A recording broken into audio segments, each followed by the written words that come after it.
0, Cerceda 0, Negreira 1 e Somozas 0, Racing Vilalbés 2.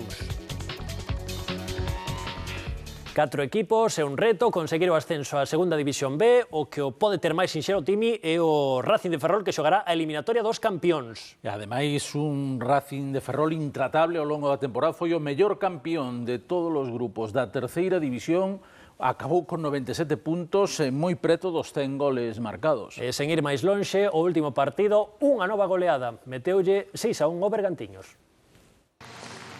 Lonxe de ser un partido de trámite, o Racing de Ferrol encarou o encontro contra o Bergantiños como unha verdadeira posta a punto.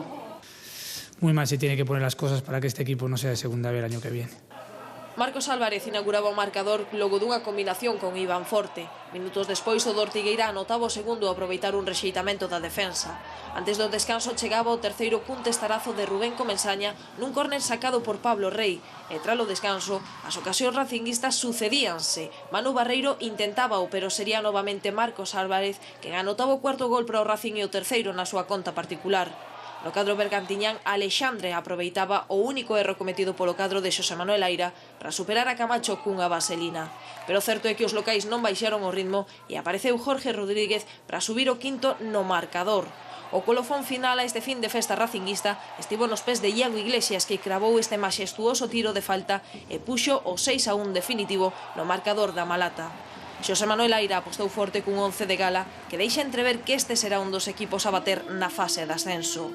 El quedar campeón en cualquier grupo y en cualquier competición y ganar partidos es muy difícil, por lo tanto vamos a tener un equipo delante competitivo, seguro y muy bueno en muchos aspectos, igual que lo somos nosotros. A partir de ahí hay que mirar dónde tú puedes hacer daño, que no te lo hagan ellos. O Racing cumpriu unha temporada impoluta. As cifras falan por si mesmas: 97 puntos, 98 goles a favor e 22 en contra. O Racing que agarda sorteo, agarda rival, un rival que coñecerá en poucas horas. Mañá pola tarde, ese sorteo na Federación Española de Fútbol. Segundo clasificado no grupo galego, o Celta B. Xa tiña a segunda praza garantida, empatou a 1 diante do Betanzos. E falábamos, Gustavo, que conseguiu máis puntos o Celta B que moitos campións de grupo da terceira división. O gol do Betanzos marcado por Javi Otero, os 2 goles na segunda metade. Aí temos a Pichi Lucas. O Celta B tamén é un equipo que sí ou sí quere estar a vindeira temporada na segunda división B. Descendeu o ano pasado e un Celta B que empatou con este gol, este remate cruzado de David Añón. Ollo que o Celta B, aí víamos a Levi, vai baixar para a fase de ascenso, a Rubén Blanco, a Levi, quen sabe se a Johnny, bueno, xogadores que ademais sería importantísimo para esa xeración que foi finalista da Copa de Campións ter a oportunidade de seguir medrando. E aí temos a Sociedade Deportiva Compostela. Era unha das cousas que había en xogo na última xornada. Quen era terceiro, quen era cuarto, dependía de si mesmo. O Compostela que gañou por 3-0 o As Pontes, cun gran protagonista, este rapaz que vemos aí, Diego Peláez, marcando o seu número, que marcou, fixo 2 goles. Bueno, o segundo é un pouco dubidoso de quen é a autoría, pero despois de facer unha gran xogada Diego Peláez. Este é a xogada do 2-0, o remate de Llavé, o rexeitamento de Marcos e o gol de Franqueira. 2-0 nos primeiros 20 minutos e unha das anécdotas da xornada e ata da temporada. Mira, Timi, o colexado do partido, non o perdas, aí correndo cara atrás, na parte dereita das súas imaxes, aí tropeza, cae e máncase. Máncase no xeonllo, ten que ser atendido, ten que ir ao vestiario, non parecía tan grave a cousa, pero tivo que ir ao vestiario, estivo o partido 15 minutos parado, o trío arbitral no vestiario, a ver que lle pasaba o árbitro principal, falando Manolo e Freddy, os 2 adestradores. Freddy conversa cos seus xogadores, e que acontece despois? Que saen só 2 árbitros. Un dos asistentes como árbitro principal e unha banda queda sen asistente. Na Champions 5 árbitros. E aquí 2. Un chegaron e o asistente. E ben bo partido que fixeron. Por certo, Gus, que o Compostela é un dos 7 ex-primeiras que vai disputar esta fase de ascenso. E ollo a xogadas como esta, que xogadón o que fixo Diego Peláez, imoslle dar a el o gol, aínda que un pouco fose en propia meta, por ese xogadón. Compos terceiro, Deportivo B cuarto. E outro dos puntos que había en xogo era que equipo descendía, que equipo se salvaban, 3 equipos empatados a 42 puntos, ao final a desgraza ou a mala sorte foi pro Vilalonga. Sí, intentou uno ata o último día, o certo é que tivo un final de temporada magnífico o Vilalonga, pero non lle bastou.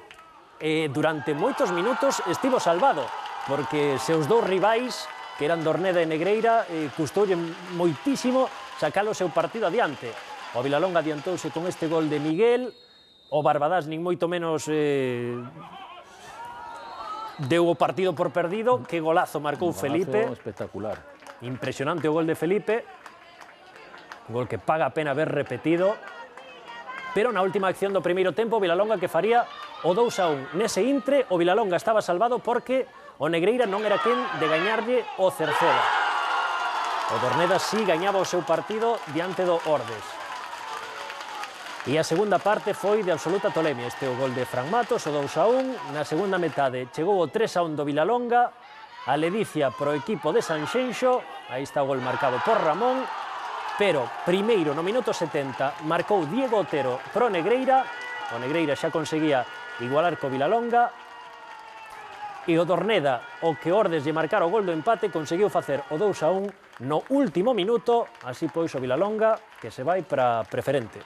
De todos os xeitos, ainda existiría a posibilidade de recuperalo no caso de que ascenda os 4, non? Non. Bueno, se ascenden os 4, sí, habería que ver como é o regulamento, porque ascenden os das promocións de preferente, os dous terceiros e os dous cuartos poderían ascender. E estamos a ver un Vilalbés que tamén tiña en xogo a posibilidade de descender, era unha remota posibilidade, pero con goles como este de Nico, tan afortunados, pois quedou resolta todo o problema. E dunha falta a favor dos Somozas, naceu o 0-2, marcado polo Racing Vilalbés, este golazo de Erni. En 10 minutos, os dous goles do Racing Vilalbés. Racing Vilalbés, Negreira e Dorneda resolveron a situación, sálvanse, o Vilalonga descende. Clasificación de terceira, Racing primeiro 97 puntos, Celta B segundo 77, Compostela terceiro 73 e Depor B cuarto 71, xogan fase de ascenso, descenden directamente o Vilalonga 45 puntos, quedou a tan só 3 puntos do 10º clasificado, o Bergantiños con 30.